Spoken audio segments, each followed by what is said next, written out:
T-Pain had built up a net worth of over $40 million. $14 million. $1 million a month, just spending $1 million a month. Everybody getting fired. Had 17 children with 11 different women, and what's up, guys? Here back on another video. I'm gonna be reacting dumbest rappers who went broke. Man, like, went down below $1 million, $2 million. Would you go broke? Go to the comments and tell me if you think you go broke. But not further ado, let's go right into the video. Let's go.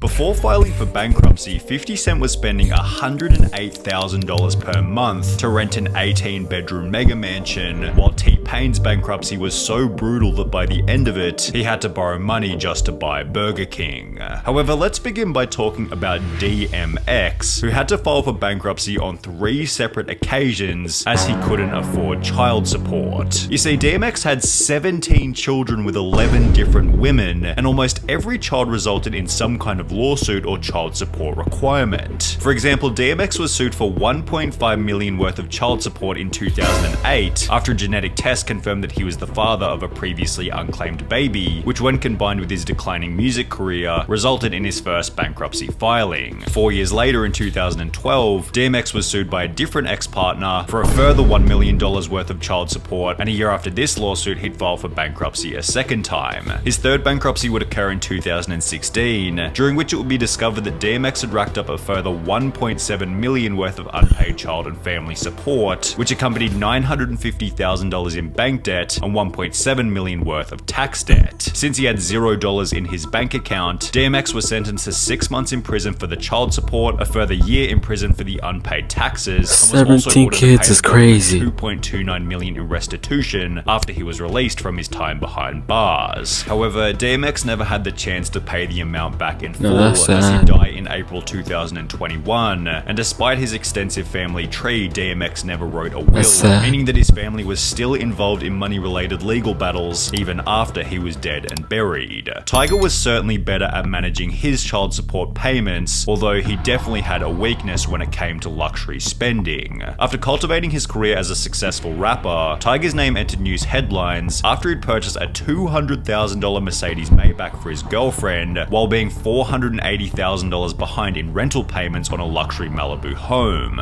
As a result, Tyga was sued by his landlord, although he'd failed to show up to court as he was on holiday in Turks and Caicos. Yet this situation wasn't the only example of Tyga spending big in one area while being financially behind in another. For example, in 2016, while shopping for a new Bentley, Tyga's Ferrari 458 was repossessed in the parking lot as Tyga hadn't been paying for the loan. Despite this, Tyga would go on to purchase another Mercedes Maybach, as well as a Land Rover, a Rolls-Royce Ghost, and a Rolls-Royce Cullinan, all of which were repossessed for non-payment, while he was seen looking at a brand new Lamborghini. In addition to this, Tyga was sued by a second landlord for $181,000 after once again missing rental payments in 2016, which was followed by a third property-related lawsuit in 2020, where Tyga had racked up over $200,000 in damages and unpaid rent on yet another rental property. It was then revealed that Tyga was being court-ordered to pay for $200,000 worth of unpaid jewelry, which accompanied the accusation by his ex-girlfriend Black China that he'd been missing child support payments. And just to add a cherry on top of the cake, while all of this was going down, Tyga was in $890,000 worth of tax debt to the government. Despite all of this, Tyga...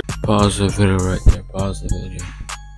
I mean, I don't know about you or I don't know about him or anybody else, but I know if I owe somebody money, I'll make sure I pay them back, and then I enjoy my money.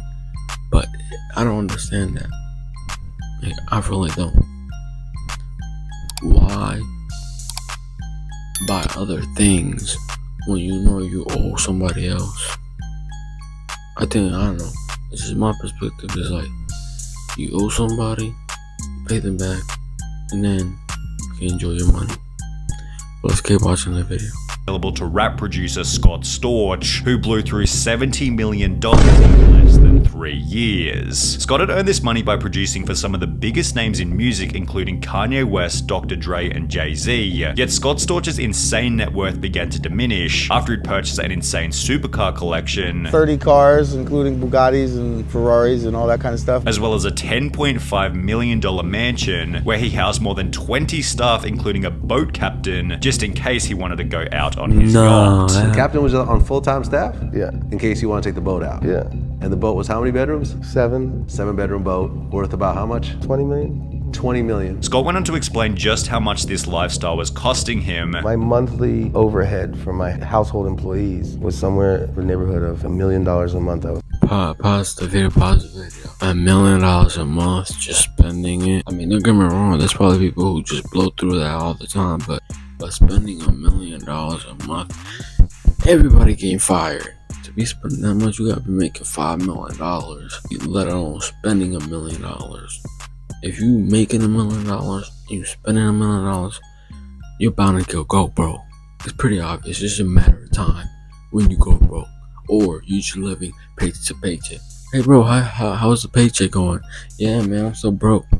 What do you mean you're still broke? Yeah man, like I'm spending like $1 million every month. And that if he continued to work, there wouldn't have been any problems, although this isn't what he would do. It went from me working and delivering to doing drugs and not going to the studio. I just stopped working, and then I got depressed and jaded. As mentioned, Scott stopped making music and instead began to get addicted to the nightlife in Miami. And with no money coming in plus $1 million a month going out, it was only going to be so long before Scott hit zero. By 2009, just 3 years after having a net worth of $70 million, Scott had filed for bankruptcy. 6 years later, Scott would file for bankruptcy a second time, claiming to have a grand total of $3,600 of assets to his name, $100 in cash, $500 in clothing, and a $3,000 watch. Most shocking, his music companies are valued at $0, and in 2014 he made a grand total of only $10,000. Throughout this hardship, Fat Joe was one of the only rappers to keep their friendship with Scott, possibly because Fat Joe went through a similar situation himself. Fat Joe had earned $1.18 million in 2007, $1.28 million in 2008, $265,000 in 2009, and $630,000 in 2010. However, despite having made this $3.3 million in only 4 years, Fat Joe failed to pay taxes on it. He was able to come up with $718,000 and had also done extensive charity work. However, this wasn't enough to satisfy the judge, who sentenced Fat Joe to 4 months in prison. Despite taking personal responsibility for his actions by stating, "There was a lot going on in the years that I didn't file my taxes, but it was my responsibility," less than 4 years later, Fat Joe entered news headlines again after the IRS revealed that he still owed them $1.1 million in taxes. However, this number was absolutely nothing in comparison to Fat Joe's friend Lil Kim, who owed almost 4 times more and became, quote, too poor to file for bankruptcy. Lil Kim wasn't nearly as successful as some of the other rappers featured on this list. However, this didn't stop her from purchasing a $2.3 million mansion back in 2002, notably with the help of a mortgage. Throughout the 2000s, Kim's music career slowed dramatically, and by 2018, Kim was filing for bankruptcy as she still owed the full $2 million on her property, despite the 16 years that had passed.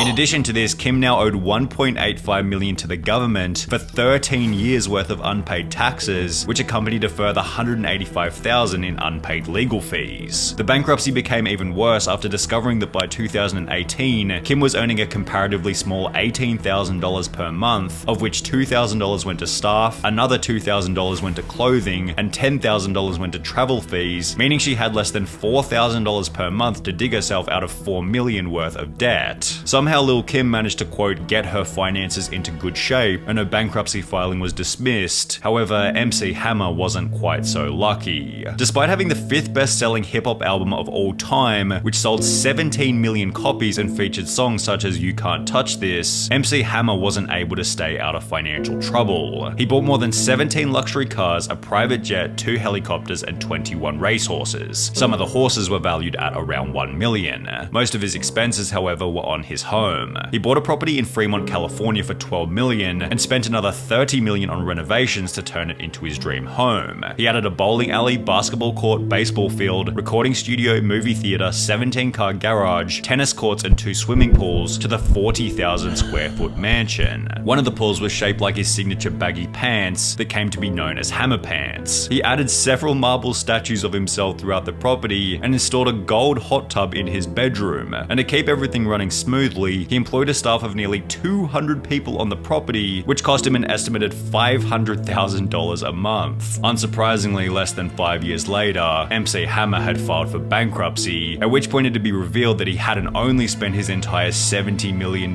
fortune, but had also taken on a further $13 million in loans, which had been borrowed from over 200 different lending institutions. Despite having spent a total of $42 million on his California dream home, the property resold for only $6.5 million. However, if we're on the topic of expensive homes being repossessed by the bank, we need to talk about Birdman, who's ranked as the 15th richest rapper in the world with a net worth of $110 million. But this is what makes Birdman's story unique. If he was worth over $100 million, why was his Miami mansion being repossessed by the bank for non-payment? Birdman had purchased the home back in 2012 for $14.5 million, yet by 2017 a foreclosure suit had been filed by the bank, and quote, all personal items within the home, including platinum records gracing the walls, a pool table, and dozens of pairs of shoes, were all confiscated and placed in storage. The mansion was eventually sold by the bank for $10.85 million in July 2020. However, Birdman's lawyer has come out to explain the foreclosure, stating that it was the result of illegal loan terms set by the bank, so perhaps take Birdman's bankruptcy with a grain of salt. However, there's no ambiguity around how T-Pain went broke, as he's now come on multiple podcasts to explain just how brutal his bankruptcy was. T-Pain had built up a net worth of over $40 million. Positive $14 million. You serious? Like at that point, you just deserve to be broke at that point. Like $40-something million. Bro, if I had that money, best believe that ain't going nowhere. I mean, stuff could happen. You never know. Something could go left and you lose it all. One day you have something, the next day you lose it all. But if it's on mine, like I'm gonna make sure everything in my power, I have 100% control over that every single time. Unless something happens that I don't have no control, but it is what it is. But the odds of that happening are slim to none. But down below, what would you do with $40 million? 40 M's? There's no way, bro. You is not catching me in the streets no time soon. Best believe that. Keep watching the video. At his peak in 2007, with all of his closest rap friends advising him that as long as he kept rapping, the money would keep on coming in. Everybody before me that I had to look up to, they were just like, no, this is great. Once you start rapping, it's just money all the time. Nothing bad's ever gonna happen. Your family's not gonna come after you. Just rap, and it's just girls and swimming pools after this. For this reason, his spending began to get out of control. I bought my Bugatti. He bought it for $2.1 million. $2.1 million. And then you, very shortly thereafter, you sold it for, all they gave you was $800,000. Yeah. So it was like renting a car for $1.3 million. Yeah. With the purchase of his Bugatti accompanying a $400,000 chain and houses for his workmates. I got this house I want to get. I got this other house for my assistants and, you know, all my runners and my producers and stuff. So we bought a house after that, and we just started going crazy with the money. I wasn't paying attention to it. Which was extra bad, as T-Pain never even checked in on how much money he had. I didn't want to know because I was led to believe that this is just it's only gonna grow. Because these rappers told me that I'm just gonna make money forever. It's just gonna keep going up and up. In the process, T-Pain began to create less music, and within a few years, his accountant was advising him that he was almost out of money. My accountant was like, dude, you're like out of money. And I was like, no, I'm not. And while T-Pain seemed confident that he had plenty of cash left, reality set in for him after he'd have to borrow money just to buy food. When you say you was broke, you had like $0 broke? I had to borrow money to get my kids Burger King. What's the most you ever had in the bank at one time? 40 million. However, T-Pain was lucky to get away with a loss of only 40 million, as the final person on our list makes this number look like loose change, 50 Cent. 50 didn't only release the 10th best-selling American hip-hop album of all time, but he also made over $100 million on a vitamin water investment investment, plus a further $78 million from a luxury underwear deal.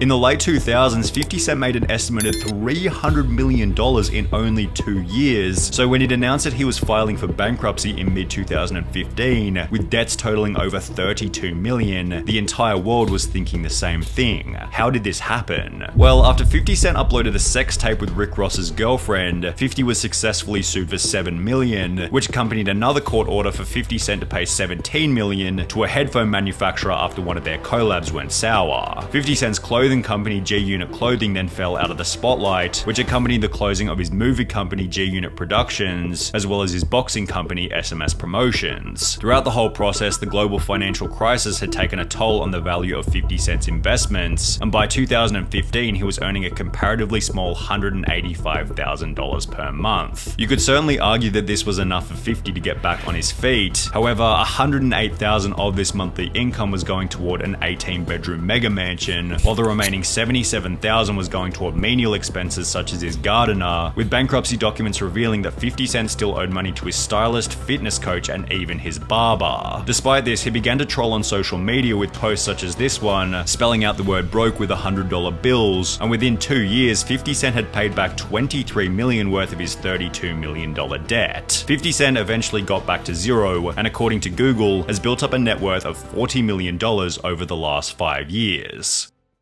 That was a pretty good video right there. Look like. Comment down below what you guys think about this. I think it's absolutely ridiculous. I mean, maybe they start getting money and then they hang around with other people who get money and then they spend it recklessly. They copy their recklessness. What have we learned today? Is that don't spend your money recklessly and spend less than what you make. So if you make $100, you spend $5. You make $1,000, you spend $50. Don't spend more than what you supposed to. Don't spend more than what you make, and you pay the government every single time. Don't pay them, they will come after you. Pay the government, because if you don't, they will come after you. Spend less than what you make and pay back the people who you owe, and you be good. All we could really do is learn from their mistakes. Hope you guys enjoyed the video, and peace.